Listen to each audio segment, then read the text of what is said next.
Hello everyone, welcome to your channel Harry sir English. દોસ્તો, આપ સૌનું સ્વાગત છે હેરી સર ઇંગ્લિશ ચેનલની અંદર. આજે દોસ્તો ધોરણ 11ની અંદર આપણે યુનિટ 5 પેપર ધ ફેન્ટમ પેટ જે છે એ પાઠ આપણે એનો જે છે શોર્ટ નોટ જોઈશું. આ પાઠની અંદર એક જ શોર્ટ નોટ છે. જો આ પાઠ તમે ભણવાનું ચૂકી ગયા હોય તો આપણે ચેનલની અંદર આ પાઠ મૂકેલા છે અને એની લિંક જે છે એ બે ભાગમાં જે લેસન સમજાવેલો છે એની લિંક હું અહીંયા ડિસ્ક્રિપ્શનની અંદર નાખી દઉં છું.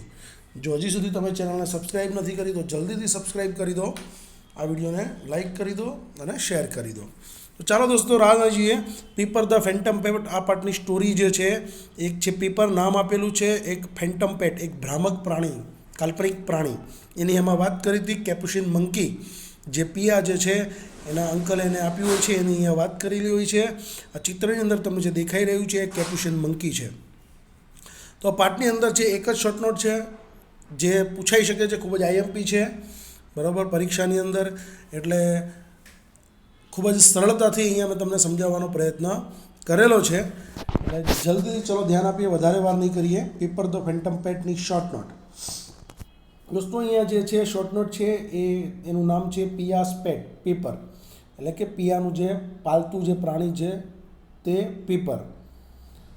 હવે કયા અંદર મુદ્દા તમે કોઈ પણ આપેલો આપણા શોર્ટ નોટના જે બધા શોર્ટની અંદર બધા જ મુદ્દાઓનો સમાવેશ કરેલો છે અને તમને સરળતાથી સમજી શકો એટલા માટે મેં અહીંયા પેરેગ્રાફ પાડીને દરેક વસ્તુ સમજાવેલું છે, પણ તમે શોર્ટ નોટની અંદર સળંગ પણ લખી શકો છો. ચાલો જોઈએ. વન ડે, એક દિવસ, ધ ટીચર એન્ટર્ડ ધ ક્લાસમાં પ્રવેશ્યા એન્ડ આસ્ક ધ સ્ટુડન્ટ્સ, અને વિદ્યાર્થીઓને કહ્યું to discuss about domestic animals, તેમના જે ઘરેલું જે પ્રાણી જે પાલતુ પ્રાણીઓ જે છે તેના વિશે ચર્ચા કરવાનું કહ્યું. સ્પેશિયલી અબાઉટ ધેર પેટ્સ, અને ખાસ કરીને તેમના જે પાલતુ પ્રાણીઓ વિશે. And there was a lot of excitement in the class, અને એની વાત કરી તો ક્લાસની અંદર ખૂબ જ એક્સાઇટમેન્ટ જે છે, રોમાંચક વાતાવરણ થઈ ગયું. બધા જે કહેવાય ને રોમાંચિત થઈ ગયા કે આજે પ્રાણીઓ વિશે ભણવાનું છે.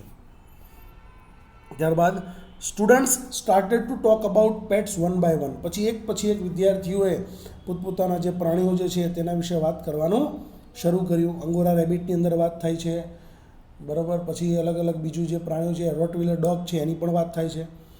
ધેન એવરીબડી ટર્ન ટુ પિયા, ત્યારબાદ બધા પિયા તરફ વળે છે ટુ ટોક અબાઉટ હર પેટ, કે તેના જે પાલતુ પ્રાણી જે છે તેની વિશે વાત કરવાનું કહે છે. બધાએ પોતપોતાના પ્રાણીની વાત કરે છે અને પછી બધા પિયા તરફ વળે છે અને કે જે પિયા, હવે તારી પાસે કયું પાલતુ પ્રાણી છે તે અમને જણાવ. પિયા વોઝ હેસિટન્ટ, પિયા ખચકાતી હતી. બટ, પરંતુ ધ ક્લાસ ફોર્સ્ડ હર, આખા વર્ગ જે હતો એમાં બધાએ તેને ફોર્સ કર્યું ટુ ટોક અબાઉટ હર પેટ, તેના પેટ વિશે વાત કરવાની.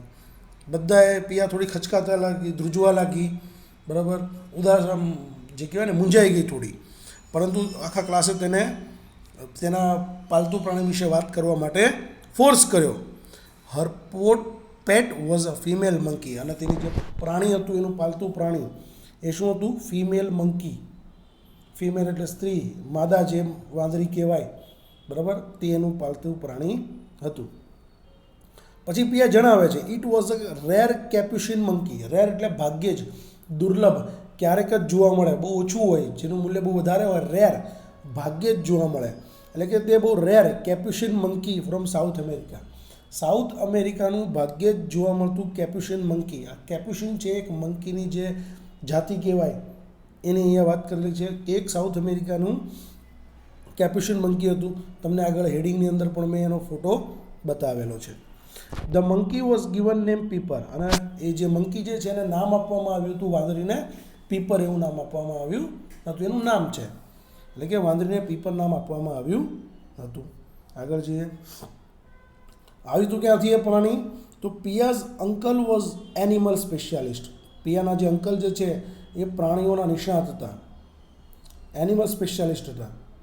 હી had bought the monkey in Chile, કે તે જે વાંદરું જે છે ચીલીમાંથી લાવ્યા હતા. એન્ડ, અને it was gifted, passive voice છે, તેને ગિફ્ટ કરવામાં આવ્યું હતું to Pia and her family. Pia અને તેના કુટુંબને આ જે પ્રાણી જે છે તે ગિફ્ટ કરવામાં આવ્યું હતું, એને આપવામાં આવ્યું હતું. કોણે? પિયાના અંકલે. યાદ રાખજો દોસ્તો, સ્ટેપ બાય સ્ટેપ મુદ્દા યાદ રાખજો એટલે તમને સરળતાથી આ જે શોર્ટ નોટ જે છે તે યાદ રહી જશે. પછી જે પાઠમાં સ્ટોરી જુઓ તો બધા એક્સાઇટ થઈ ગયા છે. ધેન પછી the students of her class, તેના ક્લાસના વિદ્યાર્થીઓ, તેણીનું જે ક્લાસ છે પિયા, તેના ક્લાસના વિદ્યાર્થીઓ, ધેર ટીચર, તેમના શિક્ષક, એન્ડ ધ પ્રિન્સિપાલ, અને તેમના પ્રિન્સિપાલ ઇન્સિસ્ટેડ એટલે આગ્રહ કર્યો. પ્રિન્સિપાલે પણ કીધું, શિક્ષકે પણ કીધું અને વિદ્યાર્થીઓ પણ કીધું, આગ્રહ કર્યો પિયાને to bring the monkey to the class, કે ભાઈ ક્લાસમાં વાંદરી જે છે તેને લઈને આવ્યું હતું. કીધું કે આવતીકાલે તારે વાંદરી છે અને ક્લાસમાં લઈને આવ, બધાને જાણવાની જોવાની ઈચ્છા છે, કારણ કે રેર છે અને સાઉથ અમેરિકાથી આવી હતી એટલે કે એમને બધાને તે જોવાની ઈચ્છા છે. બટ પરંતુ પિયા વોઝ ગ્રેટલી ડિસ્ટર્બ, પરંતુ પિયા ખૂબ જ મૂંઝાઈ ગઈ, ડિસ્ટર્બ થઈ ગઈ, એન્ડ ફેલ્ટ સિક, અને બીમાર હોય એવું લાગવા લાગ્યું, એને ઉદાસ થઈ ગઈ હતી. કે બોલતા તો બોલાઈ ગયું ભાઈ કેપ્યુસિન મંકી હતું. હવે જોઈએ શા માટે તે બીમાર થઈ ગઈ હતી, શું કામ એ મૂંઝાઈ ગઈ હતી? કારણ કે પ્રિન્સિપાલે અને જે તેના ટીચરે જે છે કેપ્યુસિન મંકી લાવવાનું કીધું તો એ ડરી કેમ ગઈ? She could not manage to bring the monkey to the class. She could not manage, તે એનું મેનેજ ના કરી શકી to bring the monkey to the class. Class પર જે છે એ વાંદરી લાવવાનું એ મેનેજ કરી શકે તેમ નહોતી. બીકોઝ, કારણ કે her family head already sent the monkey back to the South American jungle. કારણ કે તેના કુટુંબે એ વાંદરીને ક્યારની સાઉથ અમેરિકાના જંગલમાં જે છે એ મોકલી દીધી હતી.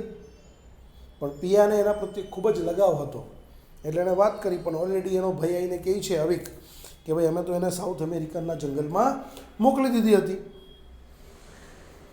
ધ પ્રિન્સિપાલ રિગ્રેટેડ, પ્રિન્સિપાલને થોડો ખેદ થયો, દુઃખ વ્યક્ત કર્યું, નિસાસો નાખ્યો કે એટલો બધો એક્સાઇટમેન્ટ હતો એ એનિમલને જોવા માટે, બરાબર, પણ હવે જોવા મળશે નહીં. એટલે પ્રિન્સિપાલે નિસાસો નાખ્યો દેટ કે they had lost the chance, કે તેમણે ચાન્સ ગુમાવ્યો હતો of visiting such an amazing animal. એક અદ્ભુત પ્રાણી જે છે તેની મુલાકાત લેવાનો જે ચાન્સ જે છે, તક જે છે, એ લોકો ચૂકી ગયા હતા. ખ્યાલ આવી ગયો? તો દોસ્તો આ મુદ્દા અંદર આપેલા છે, ટોટલ 3 ને 2 5 અને આગળના 4 મુદ્દા એ તમને આપેલા છે. આ હતી આખી શોર્ટ નોટ. ખૂબ જ સરળ રીતે મેક્સિમમ સૌથી વધુ આમાં એક જ શોર્ટ નોટ બની શકે એમ હતી એટલે એ શોર્ટ નોટ બનાવવાનો પ્રયત્ન કર્યો છે. તમને આ વિડીયો કેવો લાગ્યો જરૂરથી અમને કોમેન્ટ બોક્સમાં જણાવો, અને જો ખરેખર તમને આ વિડીયો ગમ્યો હોય તો દિલથી લાઈક કરી દો અને આ વિડીયોને શેર કરી દો, તો દોસ્તો તમારા મિત્રોને પણ એનો લાભ લઈ શકાય. એટલી મદદ તો તમે જરૂરથી કરશો એવી અપેક્ષા સાથે આજનો વિડીયો અહીંયા પૂર્ણ વિરામ આપું છું. ફરી મળીશું આવતા વિડીયોમાં નવા ટૉપિક સાથે. ત્યાં સુધી સ્ટે હોમ, સ્ટે સેફ. જય હિન્દ.